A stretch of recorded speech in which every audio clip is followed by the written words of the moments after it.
It's a great, great morning, your first day in heaven, when you stroll down the golden avenue. There are mansions left and right, and you thrill to every side, and the saints are always smiling, saying, how do you do? Oh, it's a Amen. Good great, morning po great sa ating lahat morning, and your happy first day in Wednesday heaven, when morning. Ito you po yung report Peter realize you're Jong from worthy of CBBC Singapore Outreach. Ito po yung you'll be ministry ng glad you CBBC and San I Pedro got Laguna loads of time under to the read your leadership of our Bible. It's a pastor, Dr. Ed great Laura. Now, welcome morning po for muli sa ating you. live stream. I had a And drink bago and I'll natin confess ipakinggan ang I mensahe, hated tayo you po muna away. yumukot ETT was the manalangin. angel Let's open I in met. prayer. Father in heaven, Lord, we bless you. And Lord, we thank you, God, for keeping us safe, for giving us good night rest. Thank you, Lord God, for this brand new day, a brand new strength for us, Lord God, to experience brand new grace and to experience, Lord God, your presence throughout the day. Lord, thank you for giving us an opportunity to start the day with your word. Bless, Lord God, the message this morning. Bless your people that will be joining, whose heart's desire, Lord God, is to get a blessing from your word, from the message, Lord God, they're going to hear. Also use your servant this morning. Give me words to say, empower me, Lord God, and use me beyond my my weakness and my limits, Lord God. I pray that you would make make use of your servant for your honor and for your glory. And Lord, forgive us our sins, make us worthy of the blessings. All of these things we ask. In Jesus' name we pray. Amen and amen. All right. Let's open our Bibles, please, in Psalms, book of Psalms, Psalm chapter 96. Psalm 96.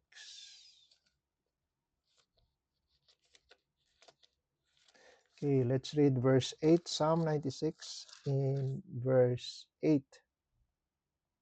Okay, and sabi po dito sa verse 8, give unto the Lord glory due unto his name, bring an offering and come into his courts. Now give unto the Lord the glory due unto his name. I'd like to speak about the subject this morning, how to give God glory. How to give God glory. All right, tayo po muna manalangin. Father in heaven, Lord, we bless you and thank you, O God, for the passage that we have read. Thank you for your word. And Lord, we pray now for your guidance upon us and that we may hear your voice, Lord God, and learn the lesson that you have prepared for us this morning. And also, Lord, prepare us for the many blessings that you're going to give us this morning. In Jesus' name we pray. Amen. All right. How to give God glory, no? So, madalas nating gawin ang expression no sa ating buhay Kristiyanos. Binansagan na nga nilang Christianese, no? Whenever we say Christianese, yun po yung mga how to say mga words or expressions na madalas mapakinggan among Christians, no? Kaya tinawag nilang Christianese na para ba tayo may sariling language. Okay. Now, one of these catchphrases, no, na madalas nating mabanggit is to God be the glory, no? So, o and yun nga the sometimes yung the problem that I see with these catchphrases is that sometimes nawawala na ito ng because of the familiarity, no? Minsan nawawala na ito ng saysay, and it has become a mere expression, when we say glory to God, 'di ba?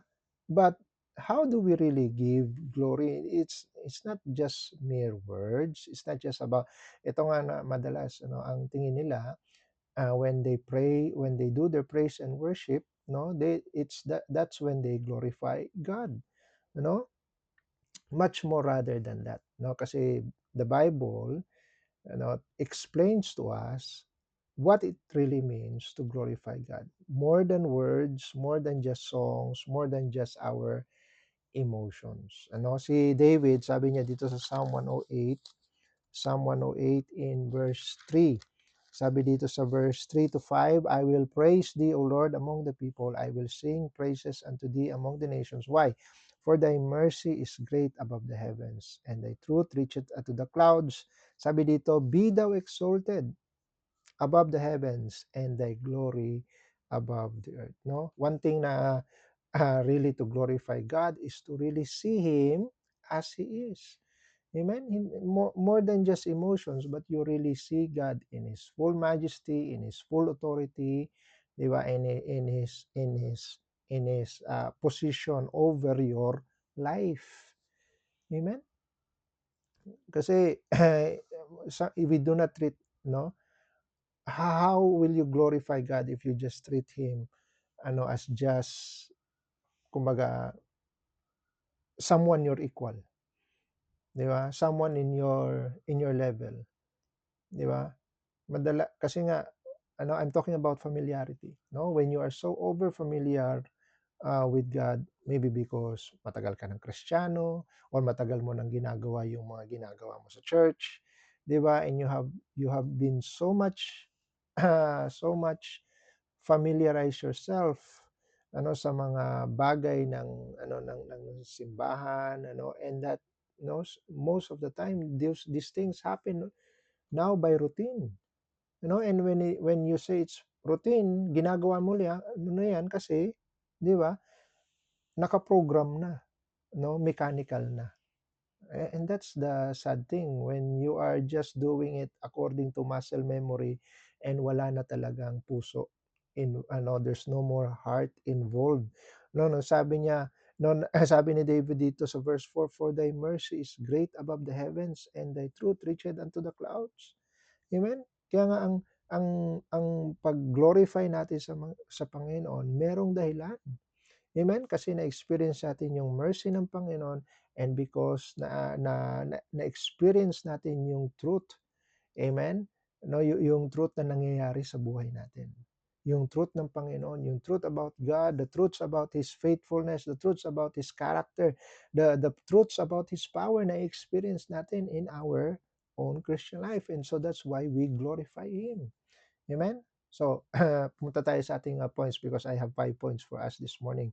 Number 1, how do you glorify God? Number 1, through your actions. Through your actions. Sabi dito sa Colossians chapter 3, verse 17, Colossians 3 in verse 17, sabi dito, and whatsoever you do in word or deed, do all in the name of the Lord Jesus, giving thanks to God and the Father by Him. Whatsoever you do, lahat ng ginagawa natin, whether in word ba yan or in deed ba yan, gawin natin sa pangalan ng Panginoon. Do all in the name of the Lord Jesus. Amen? Giving thanks, giving glory to God and the Father by Him. Look at verse 23, and whatsoever you do, whatsoever you do, lahat ng ginagawa natin in our actions, do it heartily as to the Lord and not unto men. Amen? Sabi nga ng first, and what could be more explicit, nung sinabi dito sa 1 Corinthians chapter 10 in verse 31, 1 Corinthians chapter 10 in verse 31, sabi dito, and whether therefore you eat or drink or whatsoever you do, do all to the glory of God. Amen? Lahat ng ginagawa natin. Kaya nga, ibig lang sabihin mga kapatid, sa bawat bagay na ginagawa natin, nasa isip natin ang Panginoon. Amen? That we are actually doing it for God. Amen? Babangon ka, you will face the day. Why? Because you will be doing it for God. You will go to work. Why? Because you will be doing it for God. Amen? No, magpe-personal devotion ka. Why? Because you are doing it for God. Amen? Gagawin mo yung mga pinapagawa sa iyo throughout the day. Why? Because you were doing for God. At lahat ng ma-accomplish mo, because you have set your mindset na gagawin mo yung lahat ng bagay within the day for God. And so that's why lahat ng ma-accomplish mo, lahat ng matatapos mo, dahil yun ay ginawa mo para sa Panginoon, at the end of the day, you will glorify God. Amen? At dahil ginagawa mo para sa Panginoon, you will do it with excellence. Diba? Sabi ng Ecclesiastes chapter 9, whatsoever thy hand findeth to do it with thy might. Kasi ginagawa mo para sa Panginoon. And therefore, kung gagawin mo yan para sa Panginoon, you do it with excellence. You do your best. Amen? Para mag-glorify mo ang Panginoon. Kasi ginagawa mo para sa Diyos at hindi para sa tao. Amen? And of course, lahat ng bagay na na ibibigay natin sa Panginoon or i-render natin sa Panginoon, it should be the best. Amen? So kung para sa Panginoon yung ginagawa mong trabaho, therefore, you do it with thy might. You do it with excellence. Why? Kasi nga, we will be giving account. Sabi ng Hebrews chapter 4. Hebrews chapter 4. Hebrews chapter 4 in verse 13. Sabi dito sa verse 13, Hebrews 4 in verse 13, neither is there any creature that is not manifest in his sight, but all things are naked and opened unto the eyes of him with whom we have to do. Amen? Lahat ng bagay, no, ay bare. Amen? Lantad sa Panginoon. No, open unto the eyes of him with whom we have to do. Amen? Alam niyo kung ano ibig sabihin ng yung ano yung passage ay yung phrase na yan, with him we have to do. Ibig sabihin with him whom we are accountable. Amen? Lahat tayo we will give account. Amen?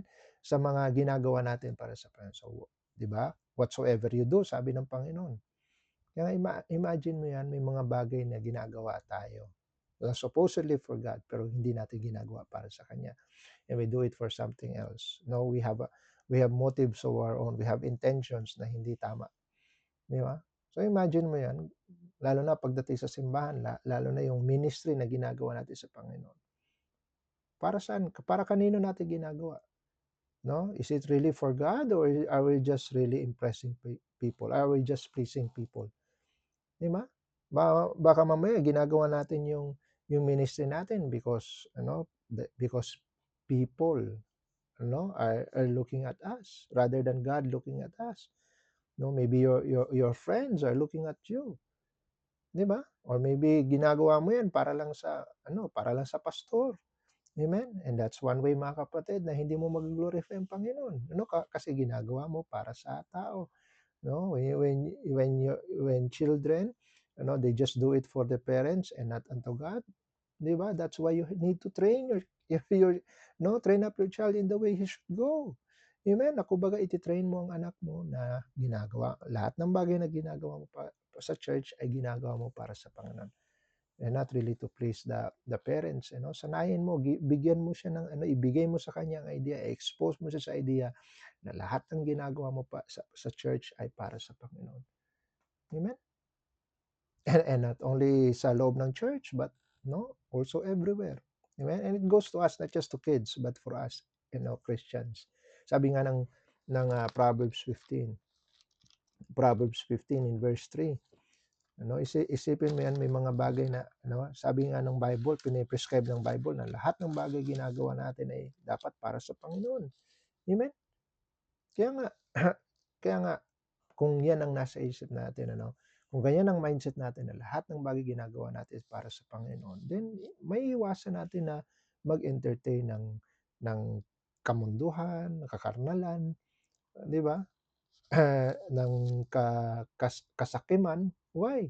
Because we are doing it for God. Ano sabi ng Proverbs 15 in verse 3? The eyes of the Lord are in every place, beholding the evil and the good. Amen? Kita ng Panginoon lahat. No? Even yung puso natin. Amen? So how can we glorify God kung hindi tama ang puso natin? No? How can we glorify God kung kita niya? Dahil lahat ng bagay lantad sa kanyang mga mata. Kung kita niya na ang ginagawa natin ay hindi para sa kanya. Di ba? Sabi ng Proverbs chapter 5 in verse 21, for the ways of man are before the Lord, before the eyes of the Lord, and he pondereth all his goings. Amen? All his goings, lahat ng actions natin. Amen? So, how do we glorify God? How do we give God glory? Number 1, through our actions. Number 2, through our fruits. No, not only we glorify God, not just through our actions, we also glorify God through our fruits. Look at John 15 in verse 8. John chapter 15 in verse 8.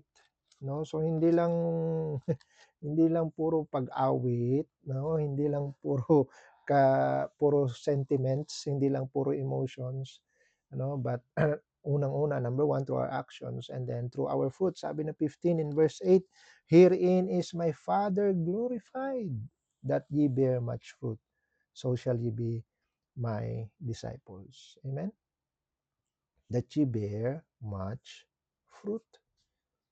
Amen? Yun ang gusto ng Panginoon. No, na yun na mag-glorify natin siya kasi nagbubunga. Amen, yung relationship. Remember when we get saved, sabi nga ng John chapter 1 verse 12, but as many as receive him, to them give he power to become the sons of God, even to them that believe in his name. So the moment na tinanggap mo ang Panginoon bilang iyong tagapagligtas, nagkaroon ka ng relationship sa Panginoon. Ikaw ngayon ay anak na ng Diyos. No? To them give he power to become sons of God. Ginawa kang anak ng Diyos, and therefore that relationship, mga kapatid, na simulan yan nung tinanggap mo siya at ini-expect ng Panginoon dahil dahil ang Panginoon ay nanananahan na sa iyo, ano, ang Panginoon ay tinanggap mo na sa iyong puso at nandiyan na siya sa iyong puso, kasama na siya sa iyong buhay. Amen. Araw-araw, oras-oras, araw-araw, lagi mo siyang kasama. And therefore, ang gusto ng Panginoon, yung relationship na yan, yung kanyang presensya sa buhay mo, ay magkaroon ng resulta. Amen? At mag-glorify ang Panginoon, mag-glorify ang Ama. Amen? Kapag tayo ay nagbubunga. Amen? sabi nga ng Galatians chapter 5, ano itong mga bunga na ito? Galatians chapter 5 in verse 22. Ano itong mga resulta ng relationship natin sa Kanya? Sabi ng verse 22, but the fruit of the Spirit is love, joy, peace, long-suffering, gentleness, goodness, faith, meekness, temperance. Against such, there is no law. There is no limit. Amen? Ibig sabihin lahat, kumbaga, kung tayo ay nagbubunga ng love, hindi lang yan, may love na ako, okay na. No, yung love, madadagdagan pa ng more love. Yung joy, madadagdagan pa ng more joy. Yung peace, madadagdagan pa ng more peace. Yung long suffering, madadagdagan pa ng more long suffering, and so on and so forth. Amen? Why? Kasi nagbubunga. Amen? At ang gusto ng Panginoon, nag-glorify tayo with much fruit. Amen? No, the same thing with the fruit of the righteous. Sabi ng Proverbs 11. Proverbs 11 in verse 30, the fruit of the righteous is a tree of life, and he that winneth souls is wise. Amen. So not only the fruit of the righteous, but the fruit of the Spirit, but also the fruit of the righteous. Amen. At hindi mo sasabihin na meron na akong na souls one, okay na ako, meron na akong fruit. No.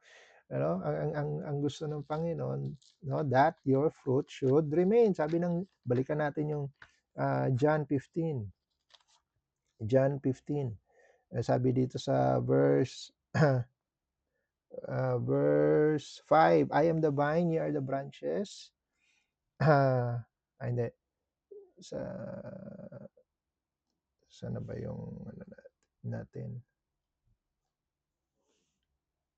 Kalimutan ko yung But anyway, sabi dito sa verse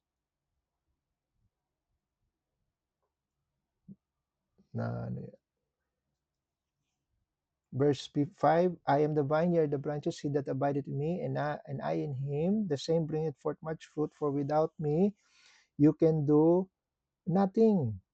Sabi sa verse 6, and if a man abide in me, he shall cast forth as if a man abide not in me, he is cast forth the branch and is withered, and men gather them and cast them into the fire, and they are burned. And if ye abide in me, and my words shall abide in you, you shall ask what ye will, and it shall be done unto you. Herein is my Father glorified, that ye bear much fruit.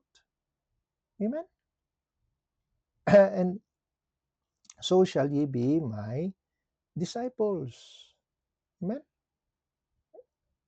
Kaya nga, hindi tayo satisfied na nag-bear tayo ng fruit just once. Nag-glorify natin ang Panginoon with much and much and much and much.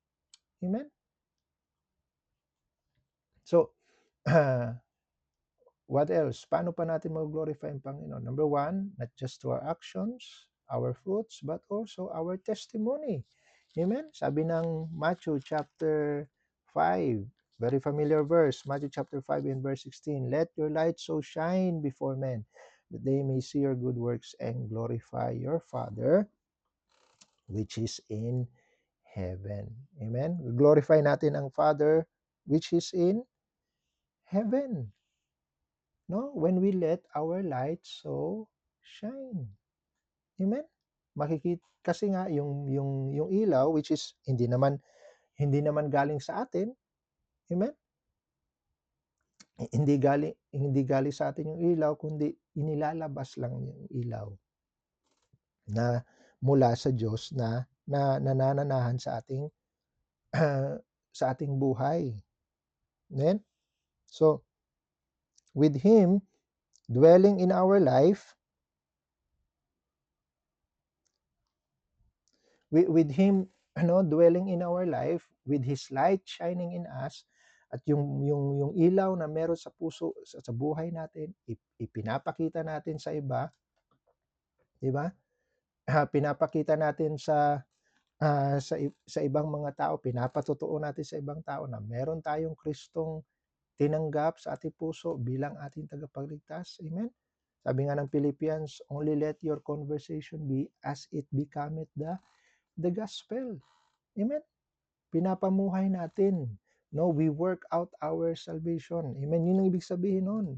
Kasi meron tayong kaligtasan. We need to work it out. Hindi yung hindi yung pagtatrabahuan natin, para tayo ay magligtas. That's the wrong interpretation of that verse. Amen. Maraming mga against sa against sa faith alone, na yun ang ginagamit nilang verse, work out daw. Hindi nila naunawaan.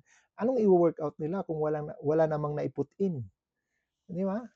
And so that's why, yung testimony natin, dahil naiput-in na ng Panginoon, we work it out. Amen? Sabi nga ng 1 Peter chapter 2. 1 Peter chapter 2 in verse 12. 1 Peter chapter 2 in verse 12. Sabi dito, having your conversation honest among the Gentiles, that whereas they speak against you as evildoers, they may by what? By your good works, which they shall behold. Anong sabi? Glorify God in the day of visitation. Amen? So, in the same vein as Matthew 5:16, yung good works natin which people shall behold, they will glorify God in the day of visitation. Amen? Kaya nga sabi dito sa, ang good works natin is a pattern for them to follow. Amen? Sabi ng Titus chapter 2, in verse 7, in all things showing thyself what? A pattern of good works. In doctrine, showing uncorruptness, gravity, sincerity, sound speech that cannot be condemned, that he that is of the contrary may be ashamed, having no evil thing to say of you. Amen? You show a pattern of good works. Kasi yung taong yan, totoo ba na siya iligtas? Well, because of the pattern of good works, amen, na nakikita nila sa buhay mo, they would have nothing to say against you. Why? Kasi totoo ito na merong Diyos. At sa malay pa natin through our testimony, may mga taong mabibless, at lalo pa silang ma-convince, lalo pa silang mapapersuade that what you have is the real thing. Amen?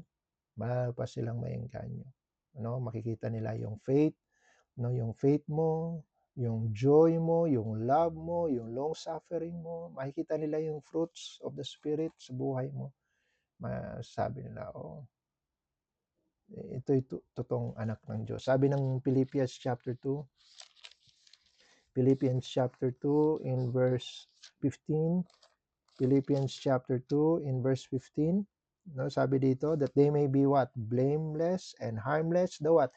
The sons of God. The mga anak ng Diyos. Without rebuke in the midst of a crooked and perverse nation, among whom you what? You shine as lights in the world. Amen? Okay. Yun yung purpose natin. Amen? Yung testimony natin to glorify God. Having our testimony, giving glory sa Panginoon. Amen? So yung testimony, hindi lang yung tatayo ka sa harap sasabihin mo yung nangyari, no? Not only that, no? Although alam natin na yung portion na yan is testimony, but yung buhay natin mismo araw-araw. Amen. And not just only for people inside the church to hear about your testimony, but people outside the church to see your testimony. Amen. So it's testimony is not just about something that you hear. Testimony is about something that other people see, especially the the unbelievers, the people outside the church. Amen. So that's how you glorify God. Number one, through your actions. Number two, through your fruits. Number three, through your testimony. Number four, how do we glorify God? How do we give God glory? Number four, through your prayers. Through your prayers. Sabi ng John 14. John 14.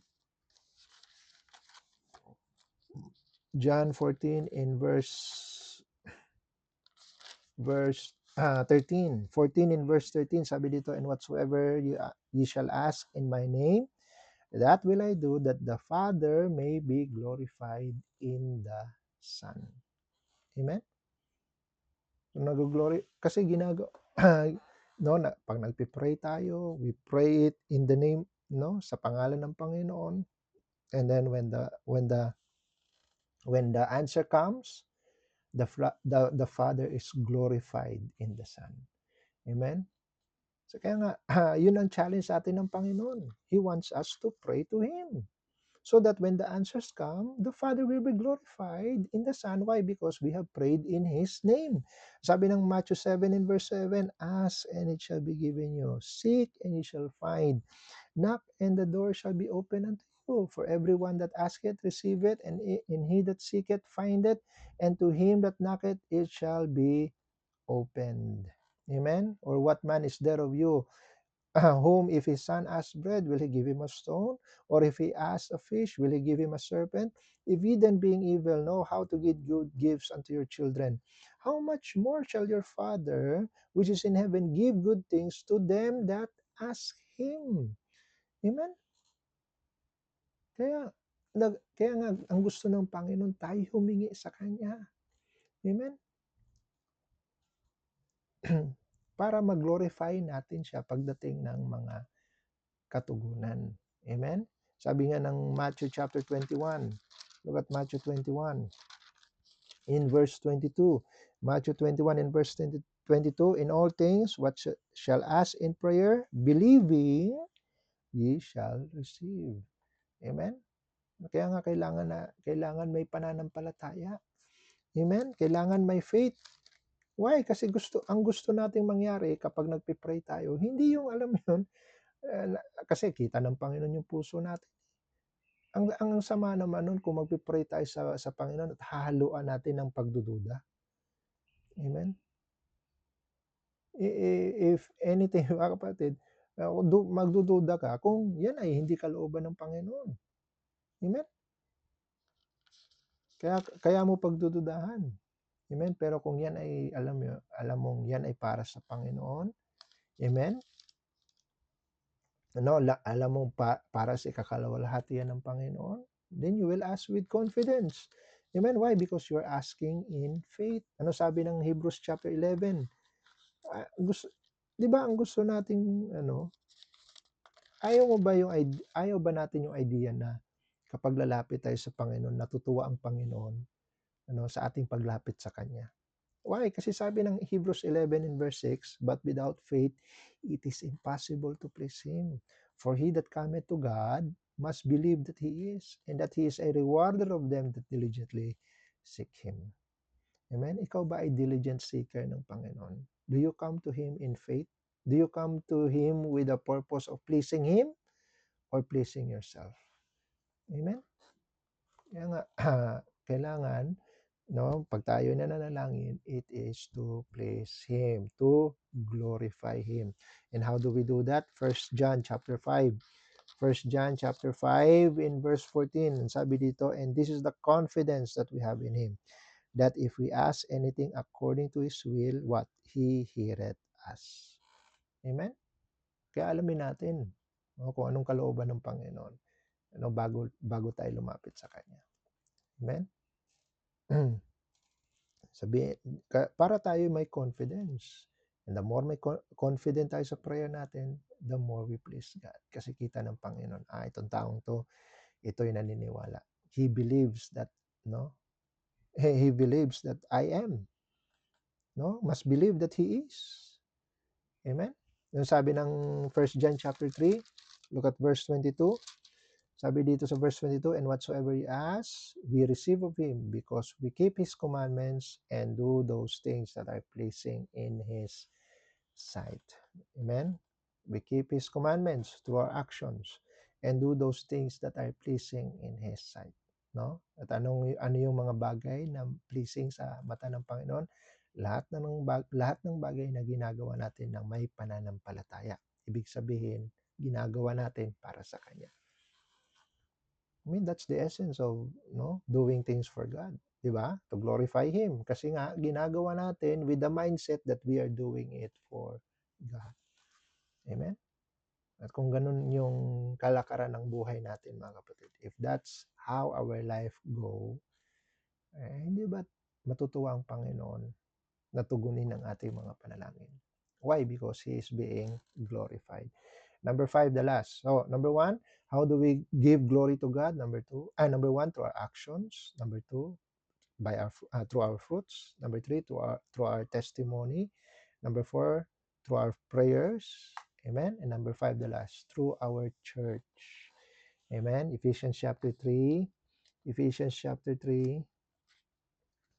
in verse 21. Ephesians 3 in verse 21. Kaya mahalaga po ang church. Kasi diyan natin nag-glorify ang Panginoon. Sabi ng 3 verse 21, unto Him be glory where? In the church by Jesus Christ. By Christ Jesus throughout all ages. Yung church by Jesus Christ, ibig sabihin, yung church na itinayo ng Panginoon. Amen? Throughout all ages, world without end. Amen? Kaya nga ang blessing, amen, na tayo na nasumpungan natin ang ating sarili na nasa loob ng simbahang itinayo ng Panginoon. Amen? And we believe na mula nung sinabi ng Panginoon, upon this rock I will build my church. Amen? Mula pa man nung tinawag ng Panginoon yung una niyang mga disciples. Amen? At sinabi niya, upon this rock I will build my church. And then, kasunod nun, na nag-start sila, at nung Pentecost, nadagdag sa kanilang church. Amen? Those are the things that we held true, in our life, in our belief. Amen? Na ang sinimulan ng Panginoon ay hindi kailanman natalikod, hindi kailanman hindi kailanman na tumigil. Amen? Ang church na kanyang itinayo, ay nagpatuloy. Amen? Para saan pa sasabihin niyang the gates of hell shall not prevail against it, no? Tapos wala namang church na hindi nagpatuloy, At hindi yung church na nasimulan 300 years after the fact. Amen, ha? Hindi ho na nagsimula sa labas ng Jerusalem. Amen? At hindi yung church na sinimulan ni Pedro. Amen? Yung church na simulan mismo ng Panginoon. Amen? Kaya nga, kung nasumpungan natin, you found yourselves in a Bible-believing, hellfire, soul-winning, Bible-believing Baptist church, amen? You should glorify God with that regard. Amen? At ikaw ay lumago. Sabi ng 2 Peter chapter 3, in verse 18, sabi dito, but grow in grace and in the knowledge of our Lord and Savior Jesus Christ. To Him be glory both now and forever. Amen. Amen. Tayo'y lumago. Amen. Sa pagkakakilala natin sa Panginoon. We grow together as a church. We glorify Him. Kasi saan ba ang Kristiyano lumalago? Sa kanyang sarili? No. We're supposed to grow together. We edify one another. Amen? We build up one another, not forsaking the assembling of ourselves together. Amen? As the manner of some is. Isipin mo ang isa sa mga warning ng Bible sa kanyang pagbabalik, babalik siya para sa kanyang church. Amen? Kasi nga, the day is approaching. At ayaw ng Panginoon at pinoforsake natin. Yung pagtitipon, dun sa kanyang church. Amen? Gusto ng Panginoon na masumpungan tayong active sa simbahan. Amen? Sabi nga ng let's go to Philippians chapter 1. Philippians chapter 1, look at verse 3. I thank my God upon every remembrance of you, always in every prayer of mine, for you all, making requests with joy, for your fellowship in the gospel from the first day until now, being confident of this very thing, that he which has begun a good work in you will perform it until the day of Jesus Christ. Amen. Even as is meet for me to think this of you all, because I have you in my heart, in so much as both as in my bonds, and in the defense and the confirmation of the gospel, you are all partakers of my grace.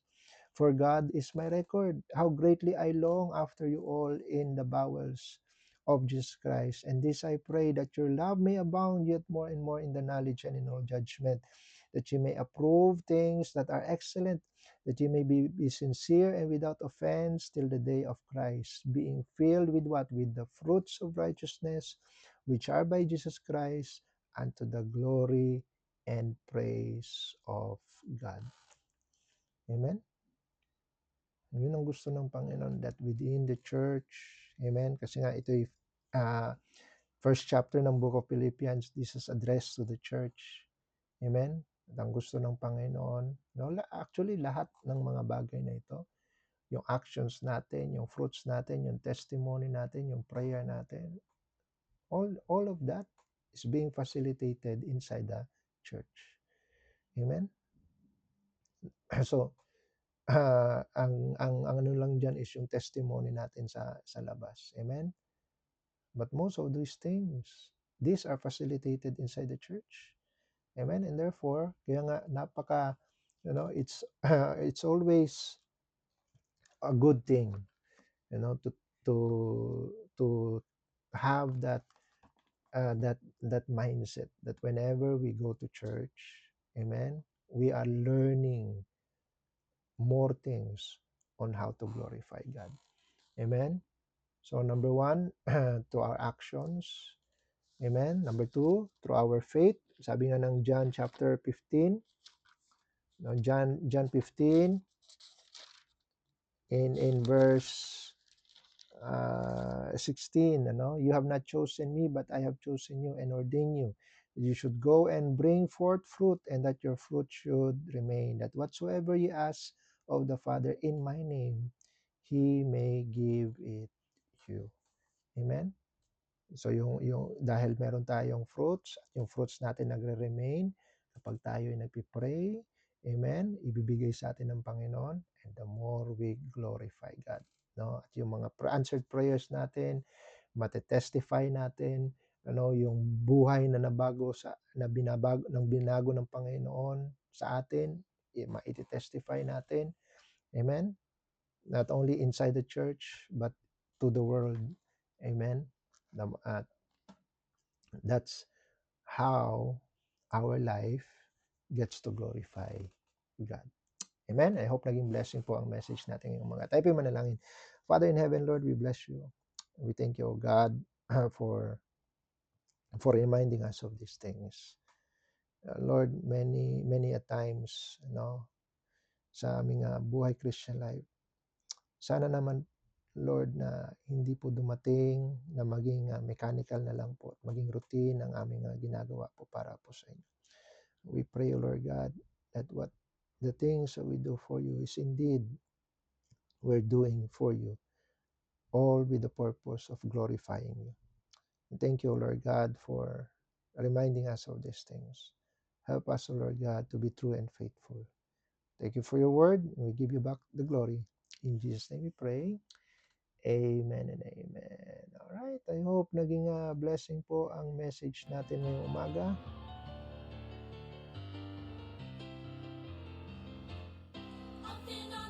Okay, so batiin natin ang ating mga kasama. But we have God's promise, just wait, there's victory.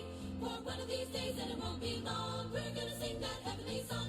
We're gonna fly away. We're gonna fly, For God to be true and We're faithful. gonna Okay, so we have Sir Herbert. Sir, good morning. Amen. Thank you po for joining. And also kay Sister Gina Lynn, good morning. Sister Jackie, good morning.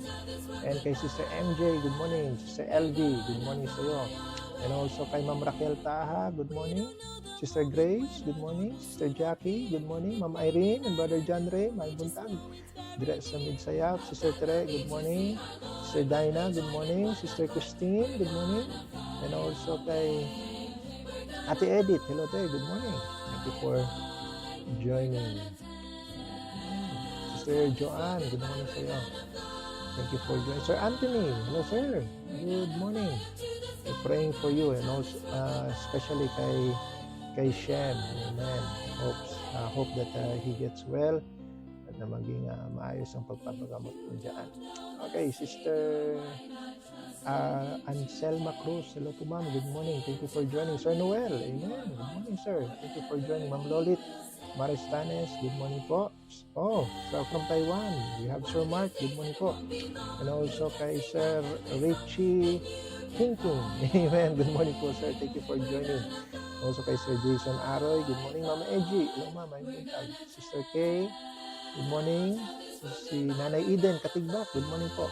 And also kay Ma'am Maribel Magaway, hello po ma'am, good morning. Kay Ma'am Flor Labs, good morning po. Sister Barbie, good morning. Ate Lucy, hello po, good morning. Sir Ricky Singzon, hello po sir, good morning. And also kay Sir Jacob Martin, good morning po. Amen. Alright, so dyan po nagtatapos ang ating morning devotion. So members, magkita-kita tayo mamayang gabi, for our prayer meeting. Amen. 8:30 po yung ating service. So if you're free tonight, I very much encourage you, join us. Amen. Karoon tayo ng fellowship. Let's listen to the word, listen to the preaching together. Let us pray together as one body. Amen. Alright, so dyan po nagtatapos ang ating morning devotion. Magkita-kita tayo sa Friday, sa mga bago. MWF lamang po itong ating programa. So Friday po tayo magkikita po muli. Alright, so with that, tayo po ay magwakas po sa panalangin. Father in heaven, Lord, we bless you. Thank you for all the blessings that we have received.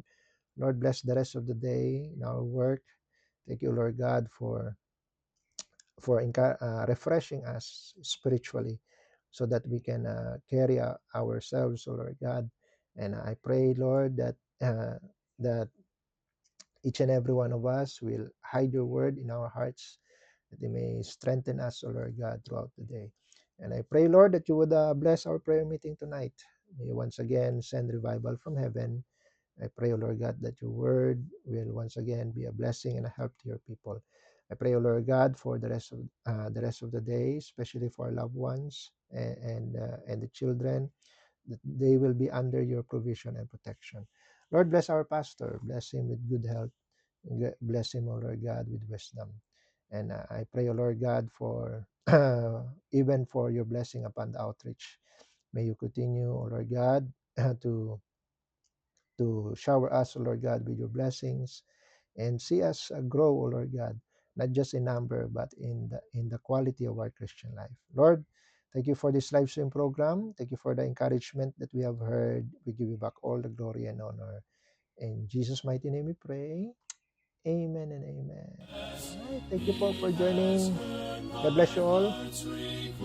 We are dismissed. He has heard my heart's request. In his grip of grace